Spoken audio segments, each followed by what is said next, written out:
రాష్ట్రంలో అభివృద్ధి సంక్షేమాలతో కూడిన పరిపాలన నడుస్తుంటే ఓర్వలేక జగన్ విషం చిమ్ముతున్నారని AP MSIDC chairman Chillapalli Srinivasarao మండిపడ్డారు.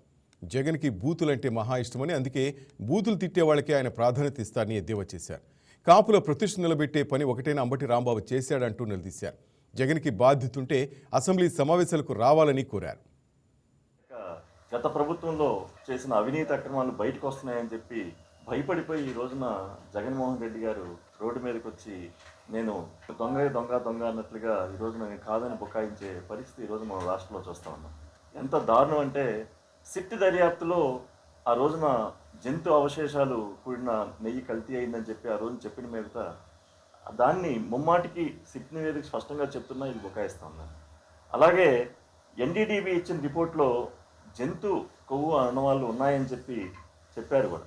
ఈ విషయం బయటకు వచ్చాక ప్రభుత్వం విచారణ చేపట్టి విచారణలో కూడా ఇది కల్తీ నెయ్యి వాడారు అని తేలింది. ఇన్ని జరిగినా కూడా వీళ్ళు ప్రభుత్వం ఖచ్చితంగా దోషులను చట్టం ముందు నిలబడుతుంది, దాన్ని డైవర్స్ చేసేందుకు అంబటి రాంబాబుని జగన్ ఒక పావుగా వాడుకుంటున్నారు. ఈ రోజున మనం చూస్తూ ఉన్నాం, ప్రజలు ఎవరు కూడా అంత అవివేకులు కాదు. ఈ రోజున ప్రజలు చాలా సమయంతో చాలా చక్కగా ఆలోచిస్తూ ఉన్నారు. ఈ రోజున నిన్న ఆయన ఏదో ర్యాలీగా బయలుదేరారు అంటే అంత బండబూతులు ఒక రాష్ట్ర ముఖ్యమంత్రిని తిట్టిన వ్యక్తిని పరామర్శించడానికి ఇతను వెళ్తాం. అలాగే గతంలో కూడా తెనాల్లో గంజాయి బ్యాచ్ చేస్తే ఆగడాలకి పోలీసు వారు రోడ్డు మీద వాళ్ళకి శిక్షలాగా అందరికి తెలియాలి, రెండోసారి గంజాయి పని చేయకూడదని చెప్పి ఒక చిన్న శిక్ష చేస్తే వాళ్ళని పరామర్శించిన వెళ్ళిన వ్యక్తి జగన్మోహన్ రెడ్డి గారు.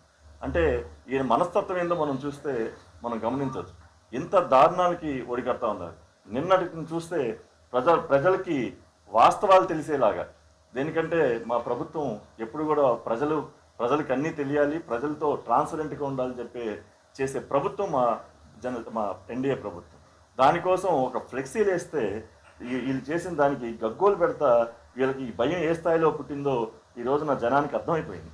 అభివృద్ధి మొదటి ప్రాధాన్యతగా ఆంధ్ర రాష్ట్ర అభివృద్ధి కోసం సుస్థిరమైన పరిపాలన జరుగుతూ ఉంటే ఎక్కడెక్కడి నుంచో పెట్టుబడులు, అలాగే ఆ రైతుల కష్టాలకు కానీ అన్నిటికీ చరమగీతం పాడి ఈ రోజున కూటమి ప్రభుత్వం వచ్చిన తర్వాత ఆంధ్ర రాష్ట్ర ప్రజలంతా చక్కగా సుఖ సంతోషాలతో ఉంటే ఈ రోజున ఇదంతా చూసి ఓర్వలేక గత ప్రభుత్వంలో చేసిన అవినీతి అక్రమాలు బయటకు వస్తున్నాయని చెప్పి భయపడిపోయి ఈ రోజున జగన్మోహన్ రెడ్డి గారు రోడ్డు మీదకి వచ్చి నేను దొంగ అన్నట్లుగా ఈ రోజున. Please subscribe to YK TV Network. Please subscribe to YK TV. Please watch YK News. Don't forget to subscribe YK News channel.